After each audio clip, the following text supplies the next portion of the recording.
How do you go from chaos to clarity? Very, very important. Has anyone ever seen this picture before? It's not a trick, it's just a plane that has been indicated. Well, when you see this plane, this is actually a plane that I fly. This is a Boeing 777. Just give you some reference of this aircraft. This is a 775,000 pound aircraft. It is the length of a football field. Okay? It holds 350 people.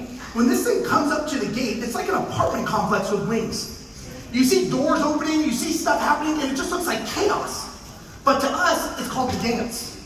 Let me explain to you what happens in the dance. You get 300 people getting off the aircraft. You get all of their bags getting offloaded and dispersed into different places, different planes, different baggage carousels.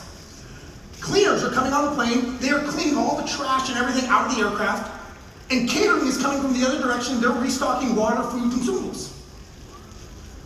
Fuelers hook up these fuel valve lines. Now this aircraft holds 240,000 pounds of fuel. It takes 1 hour of high pressure fueling to fuel this beast of a plane.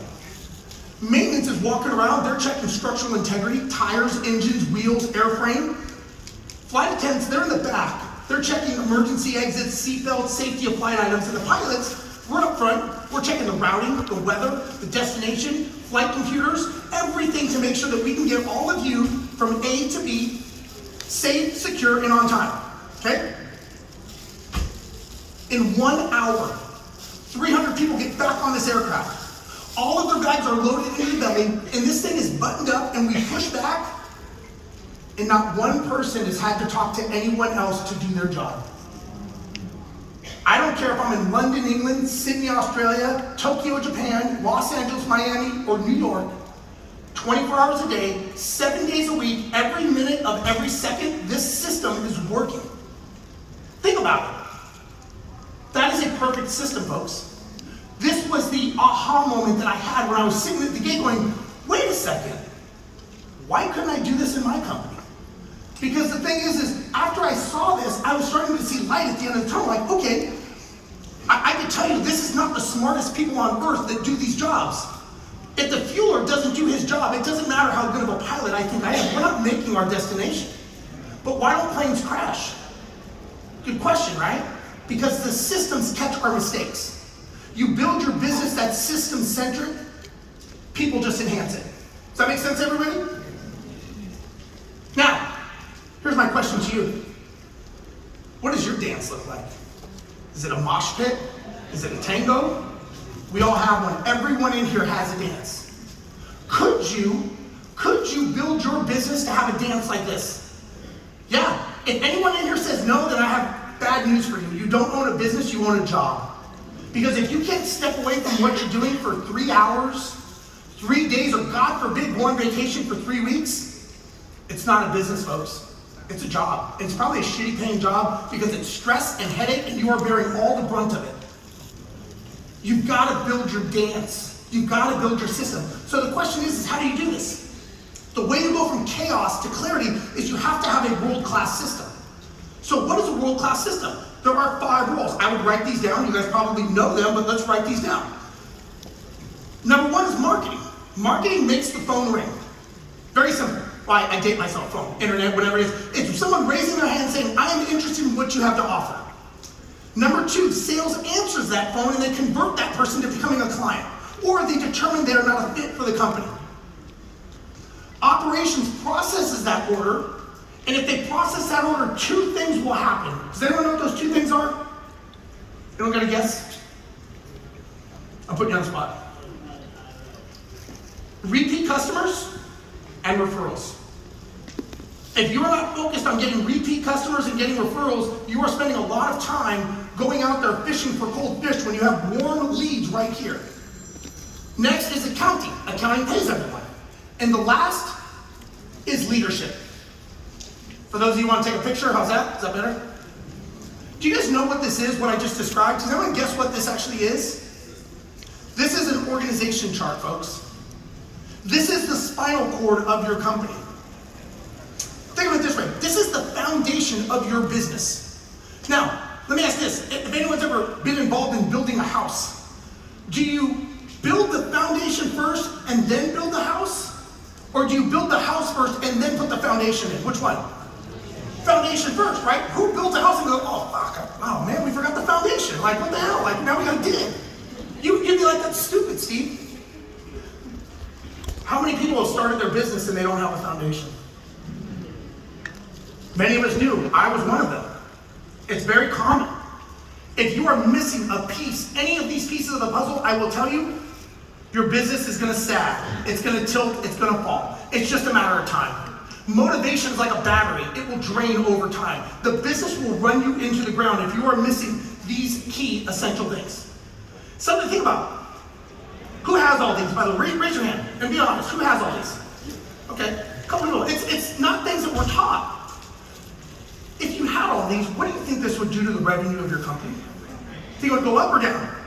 It would go up, right? Hopefully. This is the key, folks. Have systems. The next is how do you go from amateurs to A players? This is getting people to not only come work for you, but stay working for you. Because you may say, hey Steve, I get it. I gotta have systems. Rah, I get it. But I just can't get good people. Who has that problem? Raise your hand if you have that problem getting good people. And if they do come to work for you, then they leave. Maybe they start their own business and compete with you. Has anyone ever had that happen? Yeah. So how do you do it? Well, when we started our business and we started systemizing everything, we thought, oh man, we're golden. Everyone's gonna stay because now we have systems. Everyone knows their job, their roles, their responsibilities. Everyone knows these things. When I coach people, one of the first things I wanna know is I have to see your organization chart. I have to see the systems. If you don't have systems, we don't even go further in the conversation until we build those. Because you're building a house on quicksand. Does that make sense? So first thing we gotta do is say, where are we lacking? Where are we lagging in things? As we built our systems, and they were built out, next thing you know, people kept leaving. They would leave for another job. Sometimes it was a lower paying job, and I'm like, fuck, why are you leaving? We built your systems. And then it got to the point that I got so frustrated because I would hire them, I would train them, they would either leave, quit, or just be shitty, right? That's what it is. And it was just so frustrating, and I got to the point, I'm like, you know what, maybe I should just do it on my own. You know what, it takes me so much time, headache, and frustration. I'll just do it myself. It's quicker, it's easier. Has anyone ever had that conversation? Yeah. And I just could not figure out the recipe. I just could not figure this out. So one day, I'm having lunch with a buddy of mine, and I'm just pissed because I just lost like 2 people to McDonald's or something. And I said, people are just, they suck, man. I don't know what it is. Like, I wish I could run my company without people. And he's just sitting there, and he's a very successful entrepreneur. And I'm going on my rant, I'm like 10 minutes, and he's just sitting there watching. And finally he goes, are you done? I'm like, yeah, I'm done. He goes, Steve, let me explain something to you. He said, people come to work for a paycheck. They stay because of your leadership. I go, dude, exactly, they're not fucking staying. That's the problem. And he just sat there and he just looked at me with a smirk. And that's when it hit me. I was the problem. My lack of leadership was the reason they were leaving. And then he said, hey Steve, by the way, great employees, they're not bought, they're taught. And it's with your leadership or lack thereof that they will either grow or they will punch out the backside. And I really started kind of thinking like, wow, okay, but I'm like, I don't know how to be that person, because you've got to learn world-class leadership if you are building a business, yes or no? Yeah. And for those of you that don't, you may say, well, Steve, I don't even know how to be a leader. I don't think anyone is born a good leader. I think when we're born, we can eat, we can sleep, and we can poop. That's about it, right? Everything else is a skill set that we learn. To be a pilot, I wasn't born a good pilot, I had to learn. As a speaker, I wasn't born a good speaker. As an entrepreneur, I wasn't born a good entrepreneur. I had to learn that. So wouldn't it be the same to become a good leader? Would you guys agree, yes or no? Yeah. There are different styles of leadership, right? There is autocratic, there's democratic, there's transformational, transactional, and laissez-faire. It's about all the types of leadership. Do you guys think you're all probably some version of these? Probably. Now, do you think that you are born a good leader or a bad leader? Now, we may get our leadership skills based on our growing education, our background, maybe our parents, maybe we're in the military, something we liked or didn't like, and that forms our opinion, right? And we're just kind of guessing at that point. And again, he's really started hitting on me with this whole leadership thing. I was like, huh. And then he's like, hey, aren't you some big pilot and you fly this big old football plane and going on? I'm like, yeah. He goes, and whenever there's a problem or an emergency, like you have an issue, isn't everyone looking to you? I'm like, yeah. He goes, dude, the airlines have invested millions of dollars in you to become a leader. You're not connecting the dots. He goes, everyone is a leader. You just are putting a wall up, and maybe some of you as well, maybe we're putting mental walls up that's stopping us from being that leader. He goes, when the shit hits the fan, who are they looking at? They're looking at me. They're looking to my leadership. Now, let me ask you a question, and you can be honest. Let's say that you hire an accounting person to do your books. That's the one thing that I suck at. So that's the first thing I hire out. You hire a bookkeeper, and the person's just not seeming to get it. They're having some issues. And then they start making a couple of mistakes. And they're like, yeah, I'm not feeling good about this. We're having some problems. Now, maybe your radar goes up, because this is money, right? Money's important. And all of a sudden, you're looking at this going, okay, we've got an issue here. And then, you come in one day and you see a major F-up, right? I mean, it is like, we are going out of business. This guy's going to get us sued. My financial life is going to be over because of this person. Who would jump in and start getting shit done and taken care of? Two people? Really? Your business? It's your business. Fire them? Get them out of the seat, right? I mean, we would do something. Would you just sit there and do nothing? Who would sit there and do nothing? And go along for the ride? I don't know. Let me ask you this. Do you ever wonder why you turn right? It's easy. You get on my airplane. You turn right. You walk down the aisle, you buckle your seat, you put your headphones on, sit down, looking out the window, not a care in the world. Have you ever thought of turning left? Left is where we sit. Left is where the pilots sit. You don't know me. You've never even met me, but you trust me. You trust me with your life. Think about that. Are we perfect? Do we make mistakes? We're humans. Let's just take this a little step further. We do the dance. You get on the plane. You just want to make sure you're on time. You're staring out the window. You want to see New York City. Great day.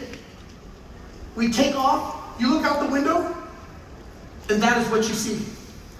That is what's called an uncontainable engine fire, for those of you who don't know. Based on what you guys just told me, who here would jump up, run to the cockpit, kick the door down, and go, hey, Steve, I got this. You're having a shitty day. We're going to go, you get out of the seat, I'm going to go fly this thing, and I'm going to bring it around. And by the way, don't do that, you will go to prison. I'm telling you. So think about this. Why is it that this happens, and I've had these situations, been flying for almost 30 years, you will cling to your seat and your armrest and say, I hope to God this guy knows what he's doing and he's going to bring this thing back around and save my life, right? That's what we do. So in your financial life, you will kick the door down, put on your superhero cape, and kick them out of the thing. But when it's your real life, maybe your family's lives, doesn't happen. Why? Why do you trust pilots, but you don't trust the people that you supposedly have interviewed, you hired, you trained, and when they make a mistake, you kick them out? See, the difference is, as pilots, in this situation, we train, practice, and prepare for it every single time we fly. We prepare for the worst and hope for the best. Entrepreneurs just hope it never happens. And when you have an engine fire, is it safe to say we're all going to have an engine fire in our business at some point? I can guarantee you that the way you all handle emergencies is probably a little different than I am trained to handle emergencies. Is that a safe statement? Because we prepare for them, which is why so many businesses crash, but planes don't. So something to think about. So what does it take to be a leader? There are 3 things that you need to learn to be a leader. It's not rocket science, folks. Number 1, you have to have a vision. When I go to work for you, I want to be a part of something. That's why people join religions. That's why they join gangs, motorcycle clubs, the military. They believe in the vision of what that is doing. Then, once you have the vision, does anyone have a vision for their business, by the way? Good, that's awesome. Now, do you inspire your team on your vision? Can they repeat it? Good. Can they repeat what the vision is? Many times, and listen, I go into a lot of businesses and I coach many, many people just like you. And I'll ask their employees, I'll tell the owner, shut up, don't say a word. What's the vision of the company? And they're like, I don't even know what that means. That's a leadership challenge. The last thing is you've got to communicate that. So you have to have a vision. You have to inspire them on the vision and you have to communicate that vision. Remember, why do people leave? They don't leave for a better paycheck, they leave for a better vision. Because if you're just busy being busy every day putting out fires, and you're like, hey man, just shovel. Today we're shoveling. We're just shoveling. Every day you're shoveling. At some point they're gonna go, fuck, I don't know what this guy's doing. No one knows. He's just busy putting out fires. And we go, what do you do all day? I don't know, I was just busy putting out fires. That's not a leader. That's a manager. You've got to learn to be a leader. A leader says, hey team, we're gonna charge this hill. And get everyone inspired and ramped up, and then you go. I run up the hill and everyone's running behind me all excited. The manager says, if you don't get that fucking hill, you're fired. There's a difference. Both are needed in a business, but you need to know when you need to be the leader and when you need to be the manager. Does that make sense? Those are the things you've got to learn, folks. Now the last is how to go from costly to cost effective.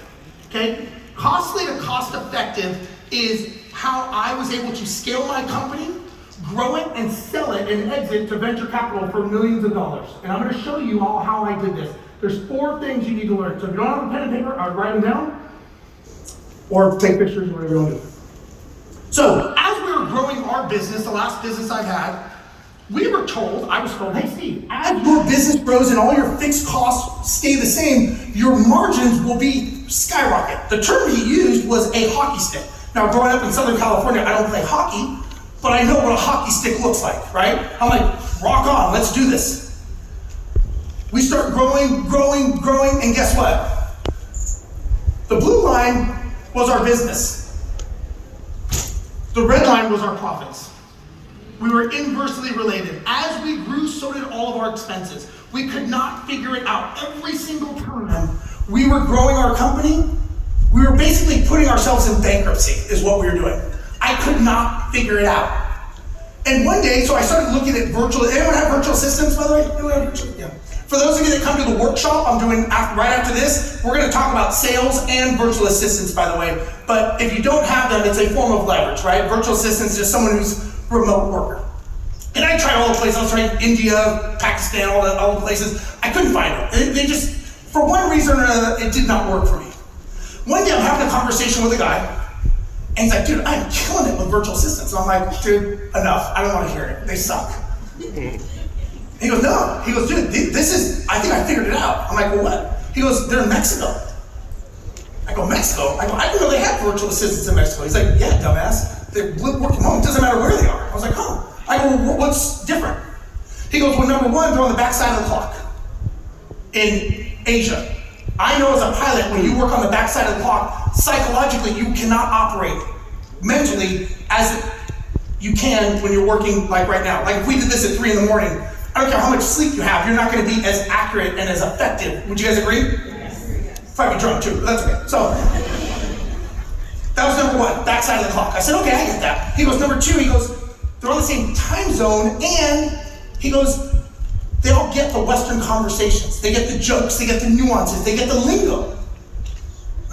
Yeah, how about that? And he goes, and number 3, he goes, 50% of them either lived or grew up in the US at some point. It's like, really? He goes, yeah, dumbass. I'm like, okay, I get it. So he goes, you gotta interview one. Just interview one and you tell me what you think. I'm like, okay. So I interviewed this guy, I'll never forget, his name was Claudio. So I'm talking to him, perfect English. I said, oh, where are you from? He's like, well, I grew up in Cerritos, California, which is in LA. I'm like, oh, no shit, so did I. So we start talking, I'm like, huh, so what are you doing in Mexico? He's like, well, it's cheaper to live down here, my mom's here, blah, blah, blah. I'm like, oh. So my mind is already going, huh. Like that was something that I didn't think about. I said, well, what did you do before this job as a virtual assistant? And he goes, I was a 911 dispatcher. I go, really? I said, I didn't even know Mexico had 911. And he laughed and he said, they don't. It's for the state of Texas. I said, what? Just like your face is. I'm like, he goes, I'm a 911 dispatcher for Texas. I said, well, walk me through what happens. He goes, well, someone calls, they have a problem. He goes, we render first aid, we dispatch the appropriate authority, we stay on the line, and then we hand it off to whoever shows up, first responder. Like your face, I'm like, holy shit. I'm like, if this guy could save a life, he could save my business. At the time, our revenue to payroll was 59%. So when you are a service-based industry, like many people are, your revenue is going to be anywhere between 58 and 62%. We were at 59%. We were doing it all by the numbers, but we weren't making money. We ended up outsourcing 60% of our company to Mexico. We went from 59% to 31%. Folks, that's where our profit was hidden. It was in our payroll costs.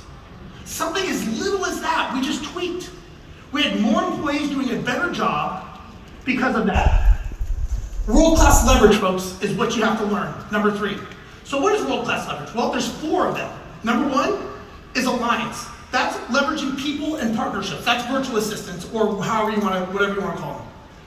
Number 2 is assets. Number 3 is automation, and number 4 is archives. So let me explain what those are. Number 1 was alliance, right? That's virtual assistants, that's remote team members, that's leveraging people, okay? Number 2 is leveraging cash and credit, okay? Does anyone leverage cash or credit in their business? Listen, I'm not gonna say go out and get money if you're not prepared for it, if your business is not set up for it.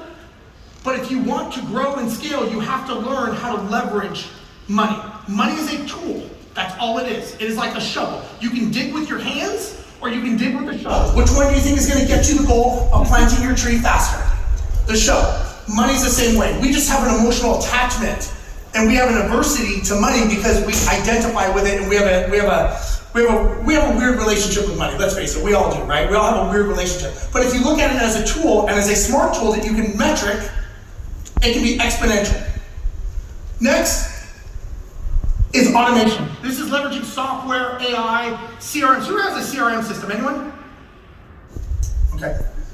For those of you that follow me, I'm going to give you a free gift regarding a CRM system. A CRM, does anyone know what a CRM is? You guys all know? It's a contact resource management that you can set up to automate, systemize tasks and actions 24/7. So that you are out there all the time. If you don't have a CRM system, you should have one. If you want some conversations, if you want to meet me when I talk about sales and how to explode your business at I shouldn't say explode, sorry, how to grow your business, I will be talking about that in the breakout. For those of you that are serious and you want to monetize, I'll be talking about CRMs. And then the last is archives. Standard operating procedures, how am I on time? Okay. SOPs, leveraging stored content guides. These are all the things that you have got to have. Does anyone have SOPs, standard operating procedures? Yeah, this is so that you've got to learn how to scale your business, right? There are 3 things I'm gonna say right at the end of the things that you guys need to do to grow a business and not have a job. One of those is scalability. Because if you get hit by a chicken bus tomorrow in Mexico, which I hope you don't, but if you do, how does the business keep running? If I need to, let's say you hire me. Could I step into your business tomorrow, sit down, open up a systems manual, open up a process, procedures, and a checklist, and do that job, and have a key performance indicator, meaning a KPI, to measure my success or failure of that position? Does anybody have that? Because what happens if something happens to you? See, it's all in our head. And what do? We say, someday I gotta create processes. Someday is the busiest day on the calendar because it never comes. But if you don't do it, what are the odds it's ever gonna happen? And that's why you go, man, I can't even get away because everybody calls me for problems. It's like they can't even think on their own. Well, no shit, that's what you created. You created that by not getting it out of your head and not documenting the process, procedures, and structure. People I talk to, they start with jobs. When I'm done with them, they have businesses. Not only do they have businesses, they have scalable businesses that they can step back and go, oh, it's finally working. How nice would that be? Would that be nice to have a business that runs without you so that you can go create your life? You've got to have that. So number 1 is alliances. Number 2 is assets. Number 3 is automation. And number 4 is archives. Who thinks they need number 1? Raise your hand if you think you need virtual assistants. Good. Number 2, who needs to learn how to understand money to be able to scale their company faster? Listen, the key to, and this is my opinion, the key to using money to grow your business is about velocity. It's speed. Speed is the biggest thing you guys need to work on because it's the velocity of putting money out and getting your money back. Fast action, fast results. Slow action, slow results. Let me just say something, folks. If you don't like the output of what your business is doing and what your life is doing right now, you gotta change your input, right?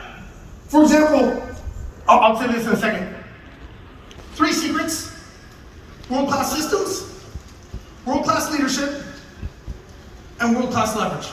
Who thinks that their business would be making more money, sustainable, and be able to have the life they had if you focused on these 3 things? Raise your hand.